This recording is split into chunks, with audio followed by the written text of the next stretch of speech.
Nabi dan para sahabat belajar la ilaha illallah, baru setelah 13 tahun di Madinah muncul ayat-ayat syariat. Syariat umroh, syariat haji, syariat puasa, syariat tilawah, syariat hijab. Sehingga ketika ayat hijab turun, perempuan-perempuan yang sudah belajar la ilaha illallah selama beberapa tahun tidak lagi sulit untuk menerapkannya.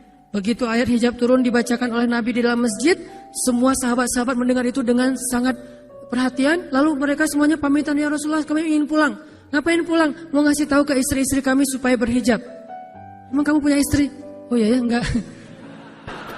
Ada yang jomblo berharap punya istri, terus ngasih tahu ke siapa yang jomblo-jomblo? Itulah kasihannya ya. Enggak, bisa ngasih tahu ke kakaknya, adeknya, apalah, siapalah, mantannya mungkin. Pulang ngasih tahu ke istri-istri mereka, saudari-saudari mereka, putri-putri mereka.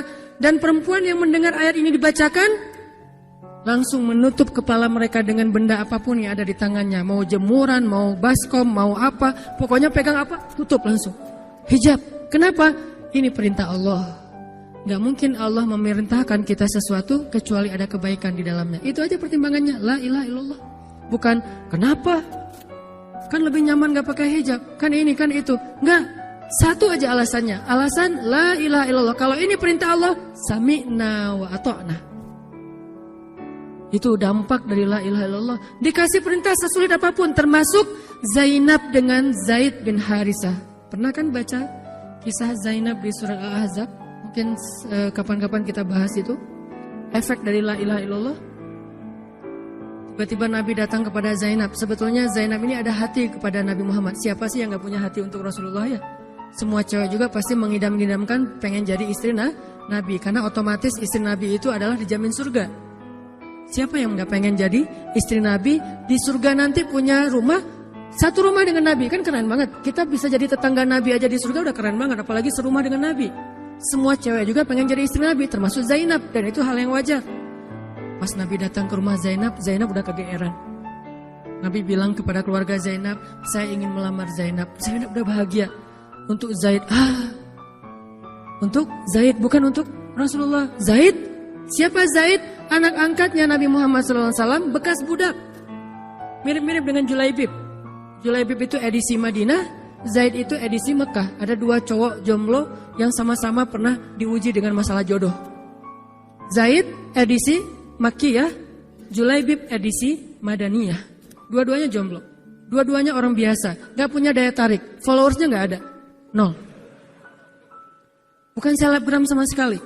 Kata Rasulullah, aku melamar Zainab untuk putraku Zaid bin Harithah, anak angkatnya Nabi. Zainab menjawab apa? Ya Rasulullah, saya gak cinta sama Zaid. Jawaban yang sangat wajar kan? Dan jawaban yang paling sering kita dengar sekarang kan? Maaf ya, aku gak ada perasaan, kita jadi adik kakak aja. Itu kan standar ya? Standar banget lah kayak gitu-gitu. Maaf ya, kita jadi temenan aja. Maaf ya, aku gak ada perasaan apa-apa selama ini. Maaf ya, dan segala macam. Dengan bahasa-bahasa halus tapi nolak intinya. Kenapa gak bilang aja, udah gak usah kesini lagi. Kan jelas ya. Ini dengan bahasa, ya Rasulullah, aku tidak cinta kepada Zaid. Karena cinta juga pertimbangan yang penting. Dan Nabi juga tidak mengizinkan kita menikahkan putri kita dengan seseorang yang putri kita tidak berkenan dengannya.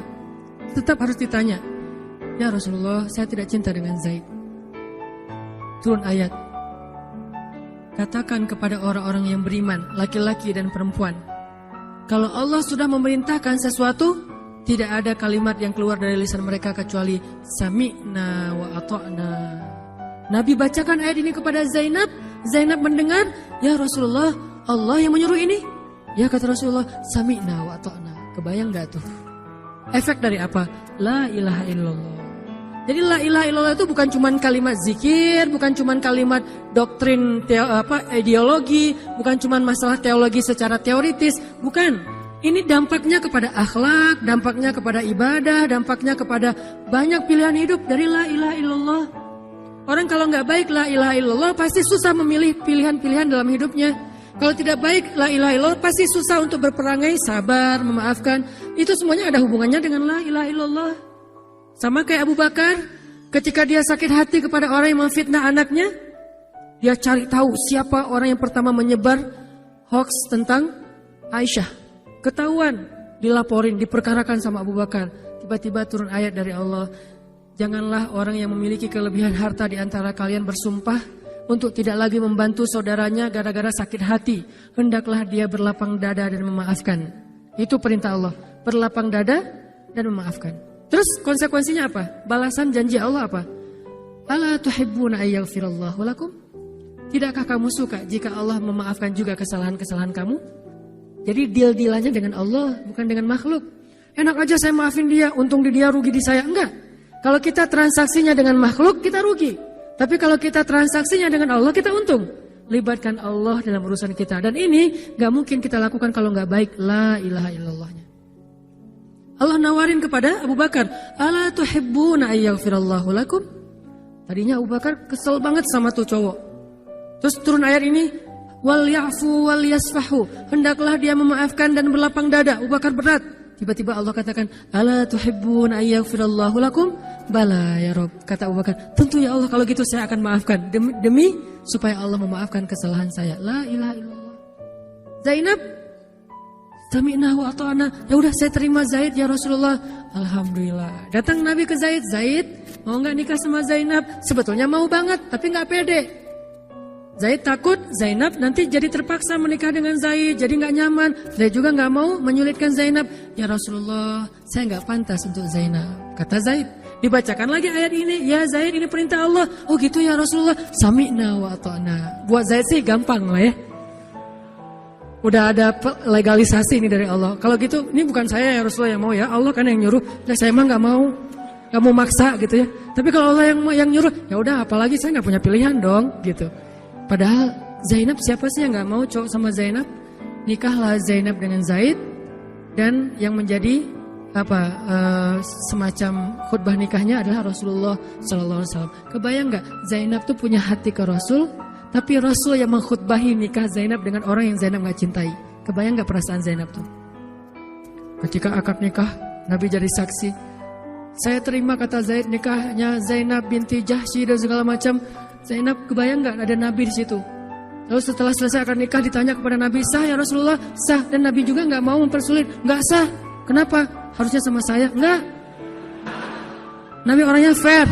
Nabi orangnya bijaksana. Orangnya dewasa. Gak kayak kita. Kita tuh bahaya banget jadi saksi kalau jadi mantan. Pasti gak sah. Dan Nabi gak gitu. Sah langsung di kali pertama. Kebayang Nabi memberi nasihat kepada Zainab, nasihat kepada Zaid. Zainab, aduh kenapa bukan Nabi, kenapa Zaid? Tapi apa? La ilaha illallah. Allah gak nyuruh sesuatu kecuali ada kebaikan di dalamnya. Percaya banget. Itu la ilaha illallah. Udah percaya banget. Zainab yakin, ini perintah Allah, ya sudah saya lakukan. Walaupun bukan dengan Nabi, padahal saya pengennya dengan Nabi. Kebayang gak sih pengen sama seseorang yang kita cintai banget, malah orang itu yang menjodohkan kita dengan orang yang kita gak pernah kebayangin. Amit-amit. Jangan dia ya Allah, jangan dia, dia. Kan berat tuh. Yang saya sering cerita, jangan saya. Pokoknya jangan Hanan. Hanan. Kenapa kok begitu? Karena dia bilang jangan saya bilang yang dia ya Allah. Akhirnya kita adu-aduan doa. Ya Ustadz, masa dilawan ya? Doanya lebih panjang, lebih sujudnya apa segala macam. Akhirnya jadi. Gak kebayang tuh buat Zainab. Kalau Zaid sih mungkin kebayang lah ya. Gimana happy-nya Zaid menikah dengan seorang cewek yang semua orang Mekah pengen nikahin dia. Tapi kalau Zainab, itu hari-hari yang sangat berat. Malam pertama gak kebayang buat Zainab. Zaid. Begitu Zaid datang, Assalamualaikum Zainab. Gimana tuh? Ini kalau kita lihat dari angle manusia ya. Karena Zainab juga manusia. Tapi semua emosional subjektif manusia redam dengan iman la ilaha illallah. Harapannya cuma satu, pasti ada kebaikan di sini. Pasti ada kebaikan di sini. Walaupun gak kebayang kebaikannya apa, pokoknya ada aja. La ilaha illallah. Nikah Zainab sama Zaid. Cekcok selama 1 tahun, gak pernah akur. Pulang kerja rame, berangkat kerja rame, pagi rame, sore rame. Gak cocok aja tuh Zainab sama Zaid. Berkali-kali datang berdua sama ke Rasulullah. Ya Rasulullah nasihati kami. Udah dinasihati pulang rame lagi. Di mobil aja berdua rame. Macet apa segala. Ya udah nikmati aja rame gara-gara macet. Terus aja kayak gitu. Pokoknya selama 1 tahun mereka sering percekcokan rumah tangga. Jadi kalau kita ngelihat ada keluarga yang mungkin baru menikah kemudian bercerai. Jangan menjudge mereka. Karena menikah itu ibadah perintah Allah. Itu lebih baik daripada tidak menikah tetapi sudah melakukan banyak perbuatan dosa. Walaupun akhirnya nauzubillah ada hal-hal di luar dugaan, maka la'allahu khair, mudah-mudahan ada kebaikan. Mereka berani menikah muda aja kita harus acungkan jempol. Mereka berani menikah muda aja kita harus respect. Kan saya sering bilang no judgment, respect to other kan. Berani mengambil keputusan menikah muda, baru berhijrah udah langsung menikah. Itu bukti dari iman. Kenapa kita menjudge seolah-olah kita lebih baik dari dia? Emangnya kita berani melakukan hal yang mereka lakukan? Gak berani buktinya. Berarti dia lebih baik daripada kita. Walaupun kesudahannya, kalau mereka bercerai setelah menikah baru beberapa lama, ada yang lebih soleh dari mereka juga bercerai baru setahun menikah. Zainab dengan Zaid, dua-duanya dijamin surga. Dua-duanya dijamin surga. Pernikahan mereka cuma bertahan setahun. Setahun kemudian, Zaid datang kepada Rasulullah. Zaid bilang, ya Rasulullah, kayaknya udah gak bisa dipertahankan hubungan saya dengan Zainab. Zaid, sabar. Rasul ketika Zaid mau datang sebetulnya udah dapat bocoran dari Allah. Allah udah ngejapri Rasulullah dalam bentuk ilham. Japrian Allah kan ilham ya. Japrian kita kan WA, itu juga habis kuota gak kebaca-baca. Kalau japrian Allah ke Rasul ilham. Ilhamnya apa? Kalau nanti Zaid datang, nanti baca di surat Al-Ahzab. Kalau nanti Zaid datang kepadamu meminta nasihat tentang Zainab, bilang kepada Zaid, ceraikan istrimu. Kalau udah diceraikan, nanti kamu nikahi Zainab. Ini perintahnya juga berat buat Nabi nih. Kebayang gak sih anak angkat kesayangan Nabi yang selama ini baik banget sama Nabi, tiba-tiba dia punya masalah dengan istrinya, disuruh cerain dengan niat kalau udah cerai nanti dia yang nikahin. Kan gak kebayang tuh buat Nabi. Ditambah lagi Nabi itu orangnya ra'fah banget, sangat gak enakan. Kita aja gak tega kayak gitu. Emang ada yang tega kayak gitu? Gak tega kan? Zainab mantan kita sih. Sekarang cowok itu datang ke kita, suaminya Zainab. Ustaz, gimana nih Zainab, perlu saya pertahankan? Emang kalian dari awal udah gak cocok, cerai aja deh. Kenapa? Bentar lagi gue mau nikahin Zainab. Gak kebayang kan? Kok Ustaz ngomong kayak gitu? Dapat ilham. Berat kan? Nabi itu kayak gitu loh, kondisi emosional beliau yang zulzilu, terguncang. Gimana nih caranya? Saya nggak enak banget, nggak tega banget sama Zaid. Kebayang wajah Zaid polos gitu. Ya Rasul gimana nih? Aduh, mau dibilangin ceraikan aja nggak tega. Mau dibilang pertahan tapi Nabi bilang suruh cerai, Allah suruh ceraikan. Akhirnya Nabi memilih emosionalnya, bukan perintah Allah. Wahai Zaid, tahan istrimu, jangan ceraikan. Padahal kata Allah suruh ceraikan. Lihat beratnya Nabi waktu itu. Akhirnya Zaid pulang, gitu ya Rasul. Ya pulanglah Zaid, Nabi gak enak banget sama Allah. Terus akhirnya Zaid sampai ke rumah, namanya Allah yang nyuruh kan gak bisa dirubah ya. Kun fayakun, cerai juga tuh walaupun Nabi bilang sudah bertahan. Allah marah kepada Nabi. Kata Allah, kamu merasa gak enak kepada manusia, tapi kamu merasa enak kepada saya. Diadu oleh Allah tuh coba, emosional. Nabi langsung sujud, ya Allah ampuni saya benar-benar, saya tahu saya gak enak sama Allah, tapi juga saya gak tega sama Zaid. Kebayang gak sih ya Allah wajah Zaid yang polos kayak gitu, disuruh cerain terus saya nikahin istrinya. Gimana perasaan Zaid? Wahai Muhammad, kamu merasa gak enak kepada manusia tapi enak kepada saya Muhammad. Astagfirullah ya Allah, minta ampun Nabi semalaman. Ini benar-benar gak kebayang sama Nabi. Tapi Allah pengertian lah, tahu Allah Nabi itu bukan mau gak taat sama Allah, cuma emang gak tega banget sama Zaid. Akhirnya Allah ngambil keputusan sendiri, Zaid cerai dengan Zainab. Setelah selesai masa iddah Zainab, Allah katakan, Muhammad sekarang datang kepada Zainab, lamar Zainab. Dengan berat hati Nabi, tok pelan gitu, berharap gak dibukain pintu. Langsung udah ditunggu ternyata sama Zainab. Eng gitu, bukain pintu. Pas Nabi datang, Assalamualaikum, Waalaikumsalam gitu. Zainab udah punya firasat. Nabi mengatakan, Zainab, ada perintah dari Allah. Apa ya Rasulullah? Sami'na wa ata'na. Belum juga dikasih tahu. Sami'na. Allah menyuruh saya untuk melamar kamu Zainab. Untuk siapa ya Rasulullah? Curiga kan? Jangan-jangan orang lain lagi nih. Untuk siapa ya Rasulullah? Untuk saya. Masya Allah gitu. Cuman Zainab kan gengsi gitu lah. Masa cewek harus teriak-teriak gitu kan ya? Oh gitu. Padahal masuk ke dalam kamar. Wah gitu ya. Gigit jari apa, gaya-gaya cewek lah ya. Oh gitu, ntar ya saya pikir-pikir dulu sih. Saya istiqoroh dulu, Nabi diistiqorohin. Udah diterima, sami'na wa ata'na. Dan inilah khair, kebaikan yang diharapkan oleh Zainab. Walaupun gak pernah terbayang, gak mungkin dong Zainab berpikir akan cerai setelah setahun kan. Tapi dia hanya yakin Allah tuh gak mungkin nyuruh sesuatu yang gak ada kebaikannya buat kita. Gak mungkin. Mustahil. Karena Allah gak pernah zalim kepada hambanya. Kenapa Allah kok muter-muter dulu kayak gitu? Allah pengen lihat Zainab itu menikahi Muhammad karena Allah atau karena dirinya sendiri. Kalau karena Allah, coba yang selain Muhammad berani gak? Ternyata berani.